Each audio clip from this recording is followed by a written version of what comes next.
Moi, c'est Camille et bienvenue dans ce nouveau podcast Tricot.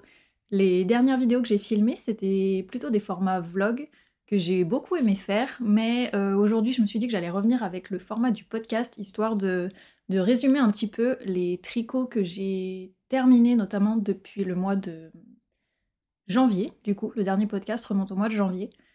Donc je vais vous montrer un peu les projets terminés, enfin les tricots terminés, vous parler plus en détail voilà, vous parler plus en détail des fils que j'ai utilisés, des constructions, tout ça, et également des projets qui sont en cours actifs en ce moment.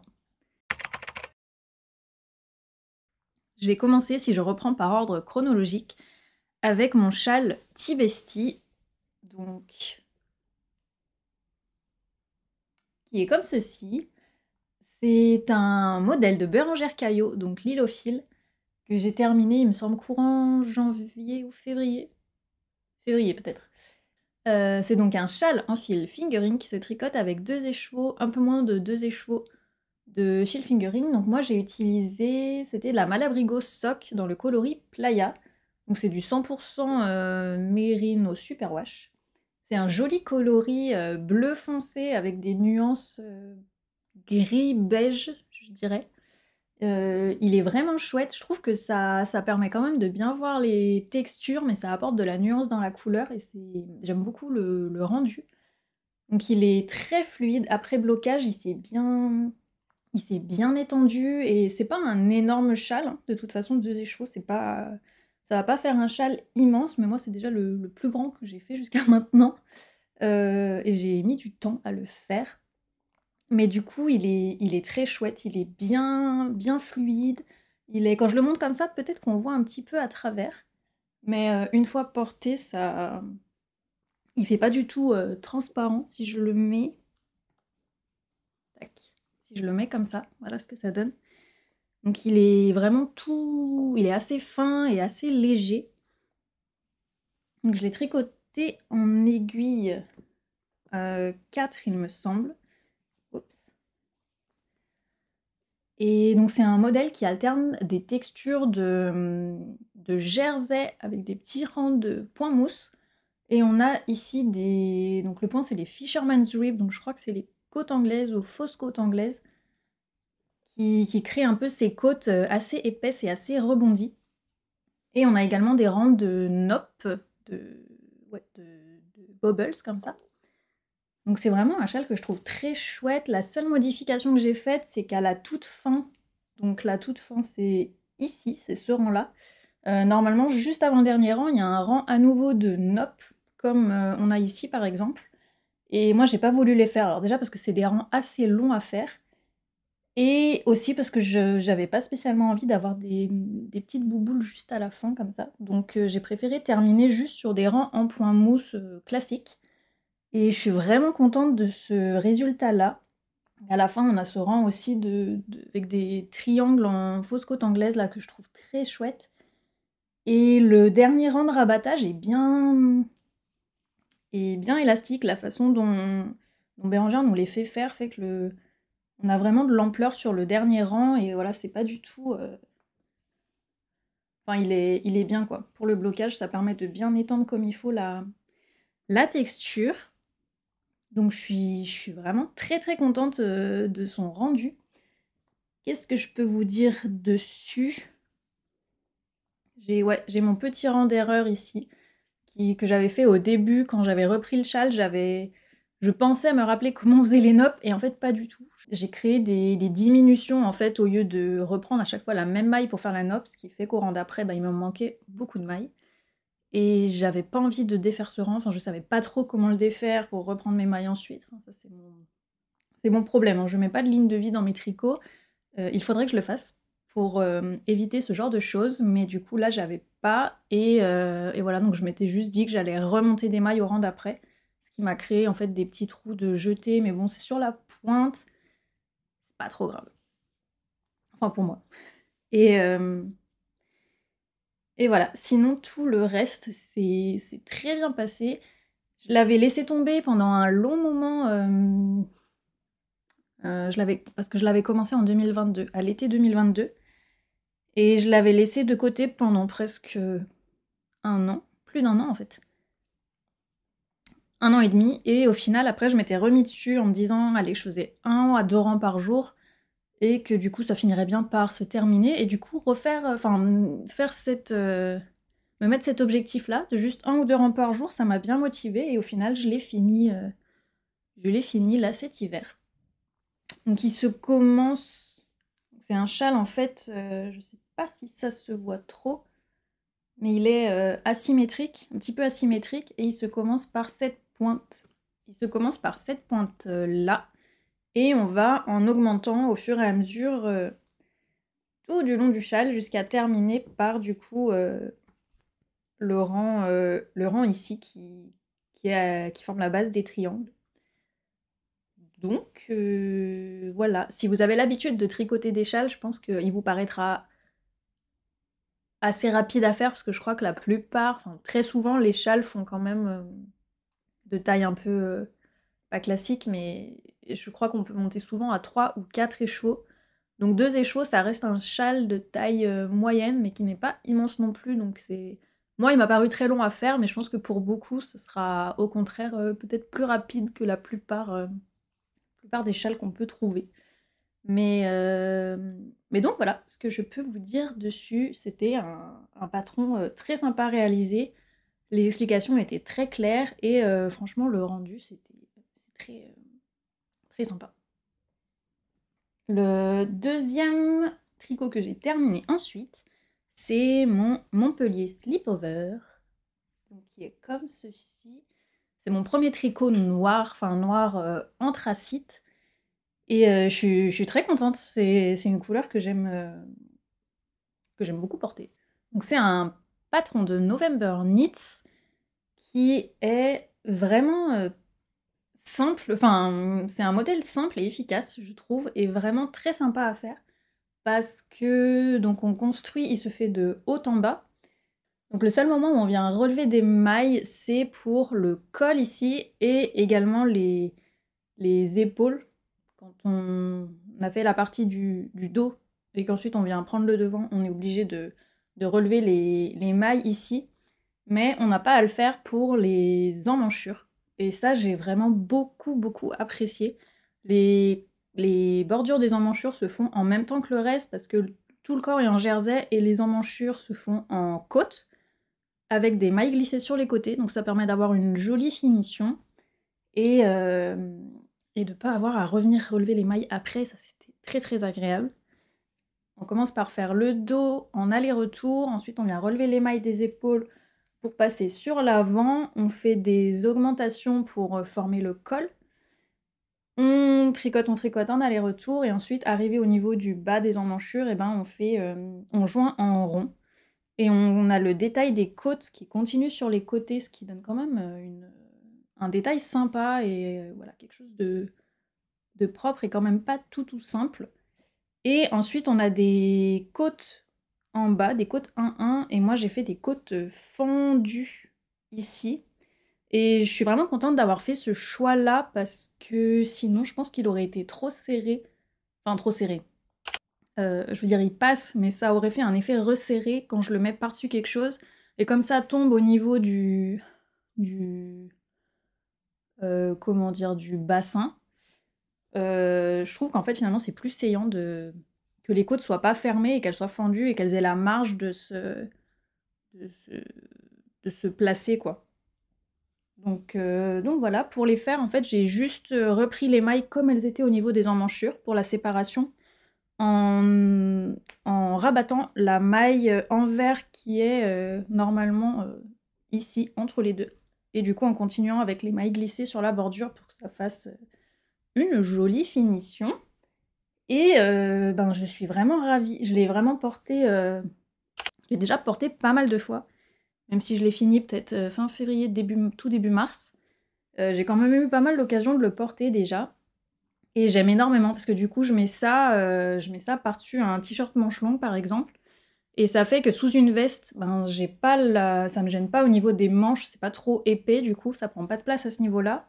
Et j'ai ce gros col qui fait que, en fait, quand ma veste est ouverte, ben, j'ai pas froid parce que ça me tient bien chaud ici au niveau du torse et du cou. Et aussi que j'ai pas besoin de mettre d'écharpe Donc j'aime vraiment beaucoup en fait ce genre de haut finalement. Je l'ai tricoté moi en mélange de Peer Gynt et de Teen Silk Mohair, donc c'est 2 fils de chez Sandnes Garn. La Peer Gynt, je l'ai pris en coloris anthracite, un peu comme ça. C'est vraiment un gris foncé avec des poils blancs. C'est le coloris 1088 que j'ai associé du coup avec le mohair qui lui est noir. C'est le coloris 1099. Et l'association des deux, donc j'aime beaucoup. J'ai tricoté ça en 5, en aiguille 5, il me semble. Et ouais, vraiment très très chouette cette combinaison, ça tient bien chaud. Et j'aime bien le fait qu'il soit pas complètement noir. Il y a quand même des petites variations grâce à ce coloris-là. Ça, j'aime beaucoup. Au niveau de la taille, pour celui-là, j'ai fait la taille M parce que du coup, mon échantillon était un petit peu petit par rapport à celui qui était indiqué. Enfin, il y avait peut-être une maille de différence, il me semble. Mais je voulais pas augmenter d'aiguille parce que quand j'ai fait l'échantillon, je trouvais que le tissu, en fait, au niveau du déjaugeage, de la densité du tissu, voilà, je trouvais que c'était bien comme ça. Donc je voulais pas augmenter de taille d'aiguille, du coup ce que j'ai fait c'est qu'au lieu de faire la deuxième taille qui était normalement celle que j'aurais dû faire si je me fiais aux mesures, j'ai fait la troisième et en fait c'est parfait, ça tombe très bien. Donc ça c'était chouette et j'ai utilisé... Combien j'ai utilisé J'ai utilisé 3 pelotes de mohair comme ça et 6 pelotes de Peer Gynt d'après ce que j'ai noté. Ouais. Et la Peer Gynt en métrage, on est sur... c'est de la DK, hein, donc on est... Ah, de la DK un peu épaisse, c'est du 91 mètres pour 50 grammes. Pour indication. Au niveau des finitions, on le voit ici sur le col par exemple. J'aime bien parce qu'elle nous fait faire, comme ce que j'avais fait sur un modèle de petite knit déjà, je sais plus, sur la Elizabeth Blouse, je crois que j'avais fait ça. C'est-à-dire qu'avant de faire notre rabattage tubulaire, on fait deux rangs du coup de jersey double, ce qui fait que le rabat a l'air un petit peu plus épais, un petit peu plus, oui, c'est ça, un petit peu plus épais. Et moi j'aime beaucoup cette finition-là, je trouve que ça fait très joli. Donc on le fait sur le col et on le fait également sur le bas des côtes. Et j'aime beaucoup ce que ça rend. C'est assez subtil hein, comme différence, je pense. Mais moi, j'aime beaucoup. La seule petite chose que je sais pas ça si ça vient du modèle, si ça vient de moi, la largeur d'épaule que j'ai faite, peut-être, je sais pas trop. C'est qu'on le voit ici au niveau des côtes, ça remonte légèrement, suivant comment il tombe sur moi, comment il est placé, tout ça. On peut voir que ça tombe pas sur l'épaule, mais que ça reste droit. Et ça, je pense que ça vient peut-être plus soit de la façon dont je l'ai bloqué, soit simplement du fait que les côtes sont peut-être pas assez... C'est peut-être une longueur un peu entre deux, entre le fait qu'il reste collé sur l'épaule ou le fait qu'il soit plus long et que du coup il tombe. C'est peut-être un peu l'entre-deux qui fait que ça reste tout droit comme ça, j'en sais rien. C'est pas très gênant. Ça se voyait plus avant blocage, après blocage ça allait mieux. Mais voilà, il y a juste ce petit détail, micro-détail là que je pourrais peut-être corriger, enfin, essayer de corriger sur un prochain si je le refais. Mais en tout cas, c'est vraiment un patron que je peux que recommander parce qu'il est vraiment super chouette à faire et très très pratique et très agréable à porter. Et donc le tricot le plus récent que j'ai terminé, c'est celui que je porte, c'est cette blouse-là qui est la Provence Blouse de This Cozy Nest, que j'ai fait en test pour elle et que j'ai terminé là il y a peut-être quoi, une semaine je pense. Et j'en suis vraiment ravie. C'était un petit peu un challenge de réaliser ce tricot-là parce que pour le test, il fallait le faire en 3 semaines. J'ai jamais tricoté de pull en 3 semaines, donc je m'étais dit vraiment, pour arriver à le finir, il faut que je fasse que ça, matin et soir. C'est ce que j'ai fait et j'ai réussi à le finir vraiment au jour près. Donc déjà, je suis ravie d'avoir réussi à tenir les délais. Et en plus, je suis vraiment contente parce que ça m'a permis d'utiliser le mohair que j'avais utilisé, que j'avais acheté à la vente Arcoiris qui avait eu lieu à la mercerie sur un fil à Orsay en décembre, je crois. Je lui avais pris 2 écheveaux de 50 grammes de mohair dans le coloris non, Chai Hulud, dans la base d'Alace, qui est donc le kit mohair et soie, il me semble. Dans le but, au début, de me refaire une Cumulus Blues. Je l'avais pas démarré tout de suite parce que je m'étais dit que peut-être j'aurais une autre idée, enfin une autre inspiration de modèle en mohair, en double fil de mohair, qui me viendrait. Et en fait, quand ce test a été proposé, je me suis dit que c'était parfait en fait pour ça. Donc j'ai pas au final tenu seulement ce coloris-là en double parce que j'aurais pas eu assez de métrage. Du coup j'ai tenu un fil comme ça avec un fil de Kid Silk Mohair dans le coloris caramel, qui est le coloris 50. Et voilà, les deux ensemble ça donne ça. Oups. Les deux ensemble ça donne ça, donc je suis super contente de ce que ça rend. Donc c'est une blouse qui se tricote en aiguille 5. Et qui en fait donc se commence par toute la partie du haut en dentelle comme ça, qui est très jolie. C'est le même motif de dentelle qui est là et qui est sur les manches. Il n'est pas dans le dos. Et il y a un peu cette forme de cœur ou de bustier ici qui se crée quand on passe au jersey. Et je trouve que c'est hyper joli. C'est pas trop, mais ouais, c'est très sympa. Et ensuite, c'est du jersey jusqu'en bas et on finit par des côtes 1-1. Pour les poignets, j'aime beaucoup la finition. On fait des diminutions au bout et on vient faire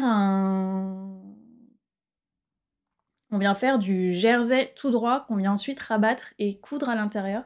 Et je trouve ça très joli comme finition, ça change des côtes et ça fait une super belle bordure, je trouve. J'aime beaucoup, beaucoup. On n'est pas sur un raglan classique en construction parce qu'en fait, on vient faire, si je me rappelle correctement, on vient faire d'abord le dos en aller-retour. Ensuite, on vient relever des mailles pour faire les deux petits rectangles en fait sur les épaules. Et ensuite, on vient rejoindre en rond. Donc, c'est pas tout à fait un raglan. Même si ensuite, on vient faire des augmentations au niveau des manches. Mais le départ, c'est pas un raglan classique. Et franchement, donc la dentelle est pas compliquée. Au début, moi, j'ai un petit peu galéré parce qu'en fait, on n'avait pas toutes les grilles dans le patron. On avait, notamment pour les bras, on avait une première partie qui était mise en grille et ensuite, il fallait en gros continuer soi-même. Donc j'avoue que ça, au début, ça m'a déstabilisée parce qu'en fait, j'avais placé aucun marqueur et j'étais pas capable de lire ma dentelle.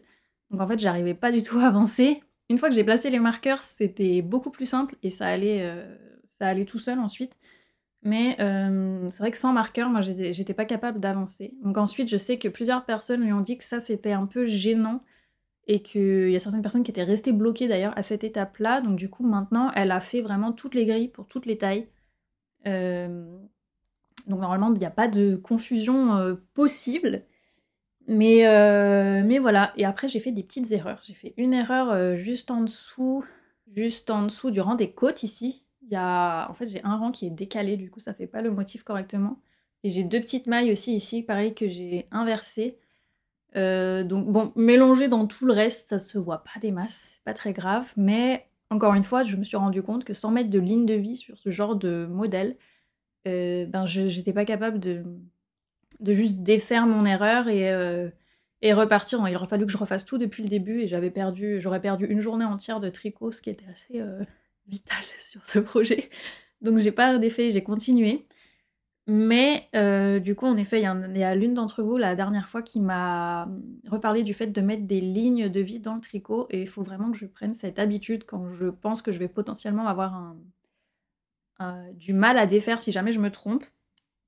Donc voilà, mais malgré ça, je pense que sur les manches, je n'ai pas fait d'erreur.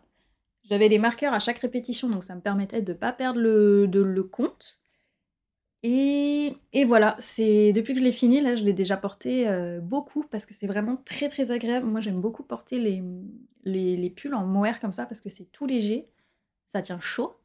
Et moi, ça me pique pas du tout, donc je suis vraiment contente. C'est vraiment les modèles, enfin, du coup, lui et la Cumulus vers lesquels je me tourne vraiment très très rapidement quand je veux mettre quelque chose, surtout en cette saison où le froid commence un petit peu à. Il fait plus aussi froid qu'en plein hiver, mais on a quand même envie de se couvrir, donc voilà.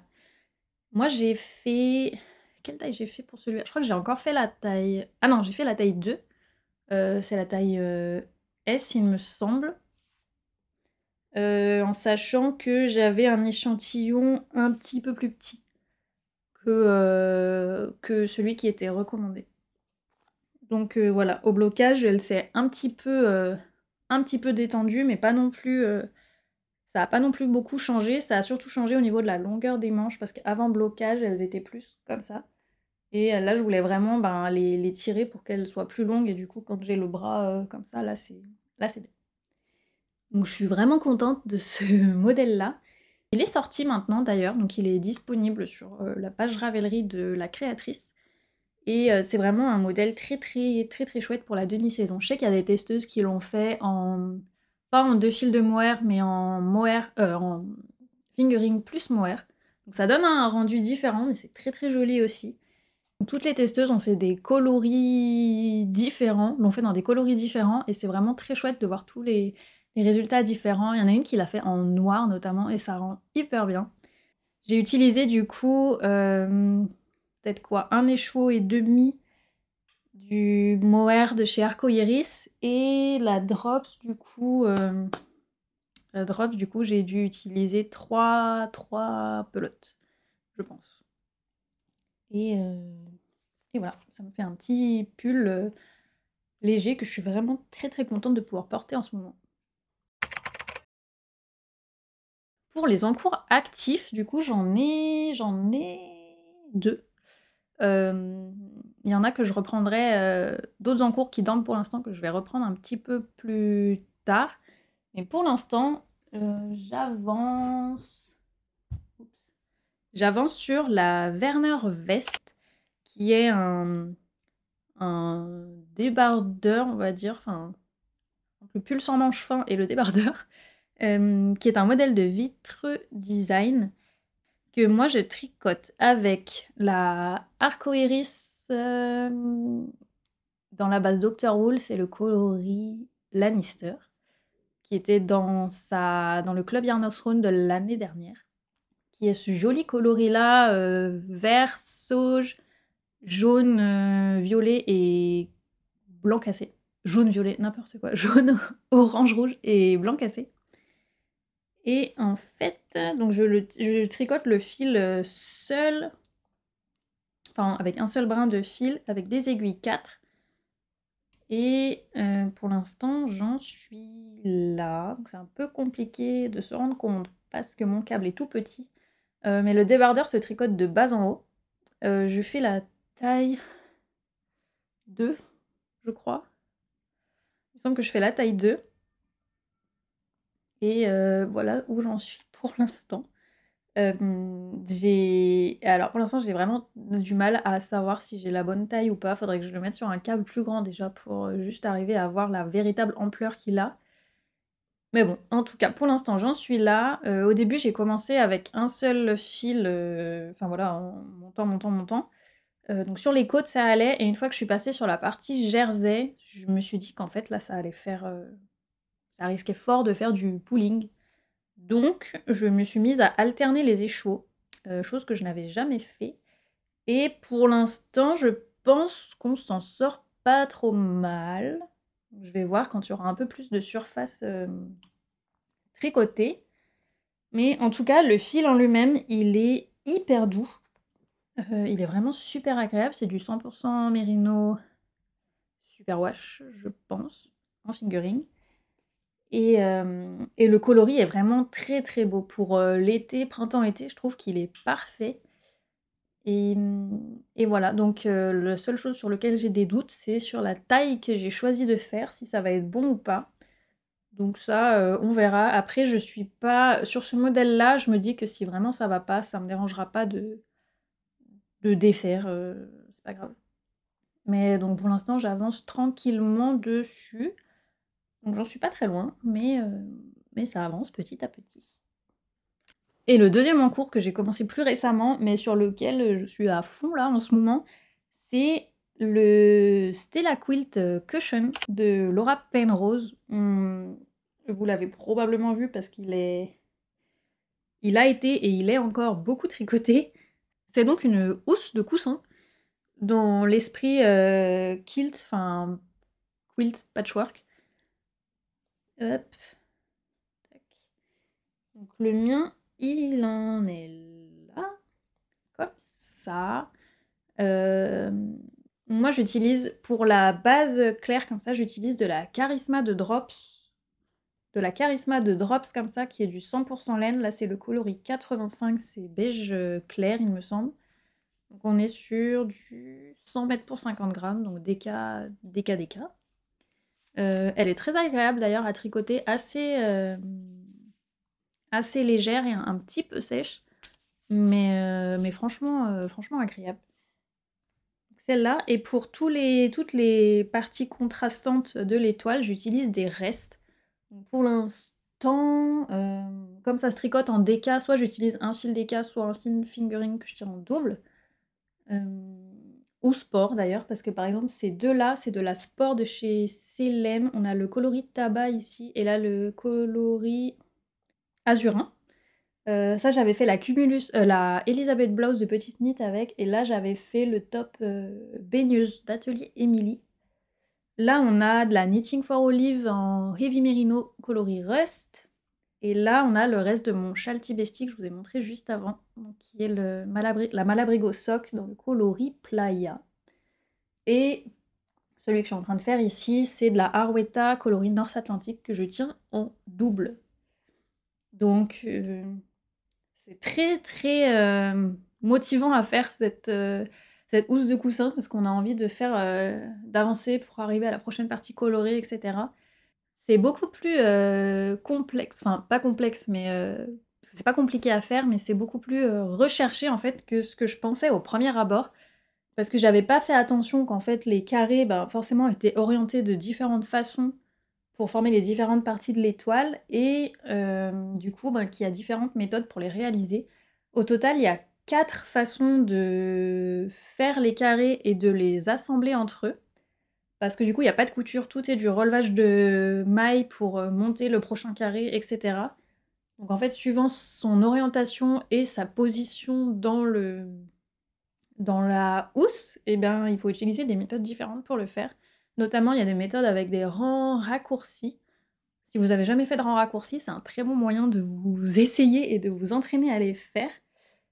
Et voilà, donc en fait, c'est vraiment ludique et pas spécialement répétitif à faire, et voilà, c'est très chouette. Alors au début, moi j'avais prévu de l'utiliser pour un coussin, celui qui est à côté de moi là, et en fait, je pense que ça ne rentrera pas du tout dedans. Je sais pas trop si c'est moi qui ai fait... Enfin, je vois pas où est-ce que j'aurais pu faire une erreur, mais en fait, c'est marqué que cette housse va pour un coussin de 50 par 50. Sauf que là, vous voyez que c'est pour faire la face donc avant.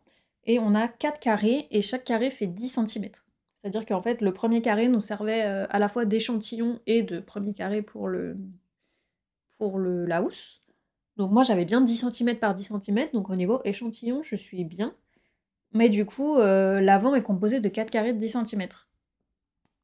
Donc ça fait 40. Donc je sais pas si c'est parce qu'on prend en compte le fait que une fois lavé, ça va s'étendre, et que le coussin à l'intérieur, il faut aussi qu'il remplisse bien, et du coup au final, on veut qu'il y ait une aisance un peu négative sur la housse. Je sais pas. Mais en tout cas, pour l'instant, c'est mal parti pour que le coussin que je voulais mettre à l'intérieur rentre. Donc je verrai. Mais en tout cas, pour donc l'avant de la housse, ce sera donc un grand carré de 4 par 4. Donc là, j'ai fait un peu plus de la moitié. Et ensuite, à l'arrière, on utilisera que le coloris principal pour former donc tout l'arrière en point mousse plus le rabat de l'ouverture. Et voilà, je trouve ça très chouette comme projet. J'avais encore pas tricoté de choses pour la maison ou en déco. Et, et je m'amuse beaucoup, beaucoup à faire ça. Donc là, c'est vraiment là-dessus que je tricote là, depuis que je l'ai commencé. C'était en début de semaine, je pense. Donc là, ça fait un peu moins, ça fait même pas une semaine que j'ai démarré. Et je prends beaucoup de plaisir à avancer là-dessus. Pour cette housse, d'ailleurs, il existe 2 variantes. Moi, j'ai fait la variante donc avec l'étoile pleine, en fait, avec 8 branches. Mais il y a aussi la version où on utilise seulement un coloris contrastant et on forme plutôt une étoile un peu disséminée avec des trous au milieu dans la couleur principale. C'est aussi très très joli, mais du coup, moi je suis partie sur celui-là. Et je sais qu'en ce moment, elle est aussi en train de faire du coup, enfin de créer le modèle pour c'était la Quilt Blanquette, donc la version couverture de ce modèle-là. Pour les prochains coloris que je vais ajouter dessus, j'ai le bordeaux que j'avais utilisé pour ma capuche Bombec, qui est de la pure alpaga de Cascade Yarn, donc vraiment un bordeaux violet comme ça, super joli. Je vais utiliser aussi le jaune de la Socky Deka.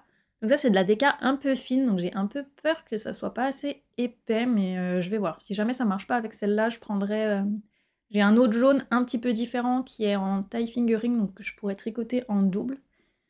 Et ensuite, j'ai la Socky coloris Labradorite, qui est un peu ce vert gris avec des petites nuances à l'intérieur, que je tiendrai en double aussi. Et voilà, ça ce sera donc les 3 dernières couleurs que j'ajouterai dessus. Et voilà pour mes tricots du moment. Merci beaucoup d'avoir regardé cette vidéo jusqu'ici et je vous souhaite un bon tricot d'ici la prochaine vidéo.